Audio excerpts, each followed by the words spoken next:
They are the victims in this situation. And, I'll do everything I possibly can to get redress for these people.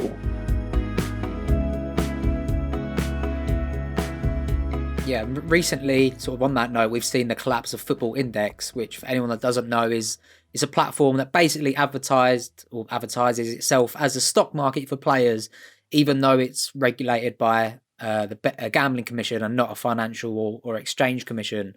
And I remember seeing ads for Football Index quite a while ago, and although I didn't get involved, I'd be lying if I said it didn't really interest me, because stocks and shares are a world that a lot of people don't understand. It's very complicated, but everyone feels like they should be involved somehow. And this made it feel like a similar or more familiar alternative that fans could see themselves like really benefiting from. So I know a lot about these players. I know about this value and that value, but I don't know about these Nasdaq companies and stuff like that. I don't know about how to trade stocks and stuff like that. But what were your initial thoughts when you first heard of Football Index? I thought it was a really interesting concept. I think I'd be lying if I said, that this wasn't an interesting innovation in the gambling space. Obviously, the rigor that is applied to operators seeking a license to offer gambling is just, we've always known, it's just not really up to scratch, and the regulator isn't really fit for purpose. So we're in I didn't know much about the business model. I didn't know that there might be an issue with the way that the business was relying on new customers. I had heard that from people, but I think a lot of people were very invested in what looks now like it had certainly become a pyramid scheme. And if you're in that position where you've put a lot of money into something and someone is saying this is a pyramid scheme, you're going to get quite defensive and say, no, it's not, because you don't want everyone to take their money out and then collapse the whole thing, right? So what they had created almost was some incredibly loyal customers who were defending the platform for a long time. And just for people who haven't heard about it, effectively what they did was created assets that were tradable, and these represented footballers, and they were paying dividends out on things like goals, assists, clean sheets, performance, media coverage and all that stuff. And the value, therefore, of these assets was driven by the amount of dividends these players had received. So the better the player, the more their value would go up, because people would want the shares in that player. Obviously, in a conventional stock market, you're trading shares in actual companies that make profit. That's where the dividends come from. These assets were, you weren't actually buying a share in a footballer. You were buying it was thin air, basically, that was being traded. There was no value that was being created. So it got to the point where, because they weren't generating enough from the commission on the trades, and because, they were putting a lot of they weren't keeping a reserve of cash relative to the stock market that they created, and they put lots of money into the marketing and are trying to grow the business. They were desperate for new customers to pay the dividend obligations to their existing customers. And then when they couldn't do that, when they thought they couldn't do that, they cut the dividends, and this created a run on the stock market. So the market collapsed. So about 90 million was wiped off the value of the index. And people, because they had believed in the concept, they bought into the concept, literally, that some of the people had cashed in their ISAs, taken equity out of their houses to invest in this stock market. And they were getting, for a time, they were getting incredible growth. The growth that they were getting in their investments was far outstripping, long-term savings accounts, ISAs, any kind of the stock market. And obviously the context here was coronavirus as well. So you had lots of incentives and reasons why people would, just put their savings into this thing. Equally, they were misled by the directors. The directors were saying how great a position they were in financially. They were going from strength to strength.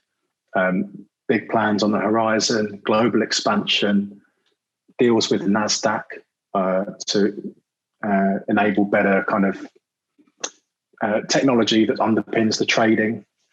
Basically, the whole thing looks now like it was towards the end, certainly a pyramid scheme, and lots of the people that were loyal to the platform and the product out of, I think towards the end, certainly necessity because they'd invested so much in it, have now kind of, that's been inverted and they're incredibly angry at having been misled. And that's why they've formed what's called the FI Action Group, and Clean Up Gambling is working very closely with that group and with the law firm Lee Day.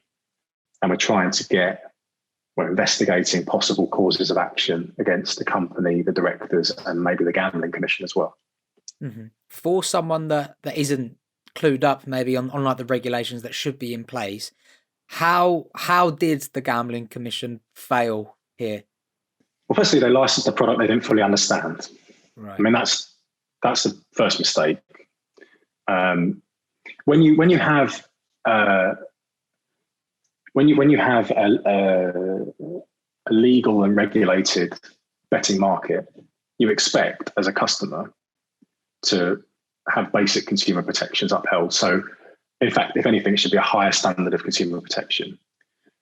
And what I mean by that is, if you're putting a bet on, that is a wager on the outcome of something. It is not a bet also on the viability and sustainability of the company you're having the bet with. Mm. And that's kind of what we got to. This company wasn't able to honor the bets that it had taken. And the Gambling Commission should never have allowed that situation to occur.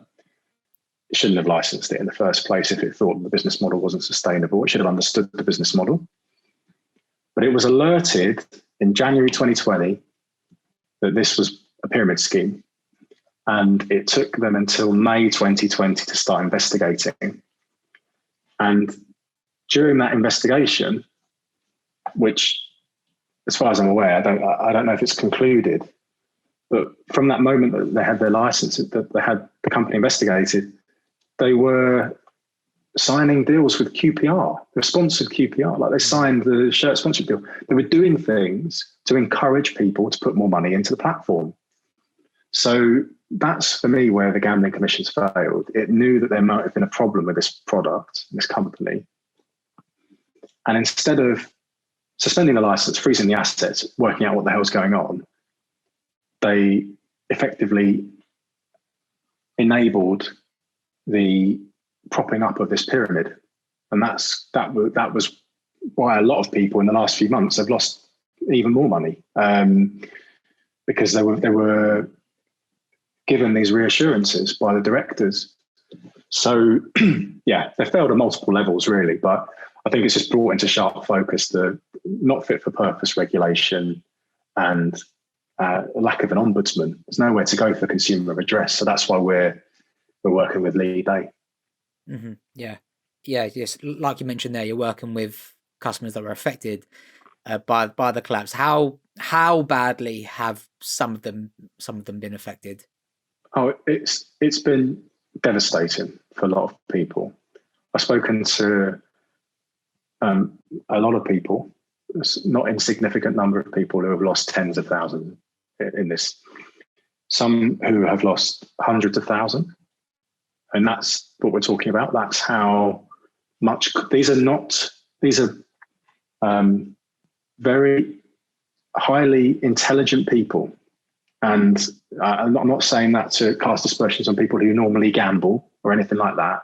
What I'm saying is these are people who are analytical and who believed in the product and they were completely misled, particularly towards the end.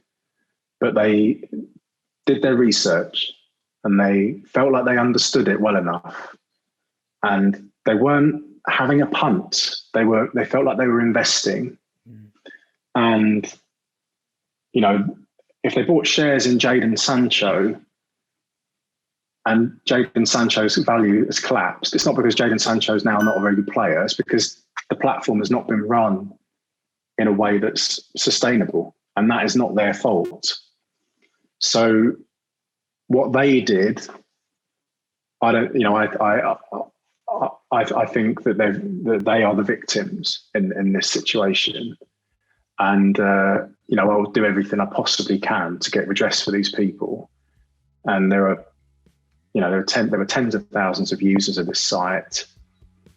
There have been, at the last count, about 7,000 people signed up with Lead Day, to hear about the investigation, and more than 1,000, probably higher than that now, but signed up formally as clients. So we're talking about tens of millions cumulative losses.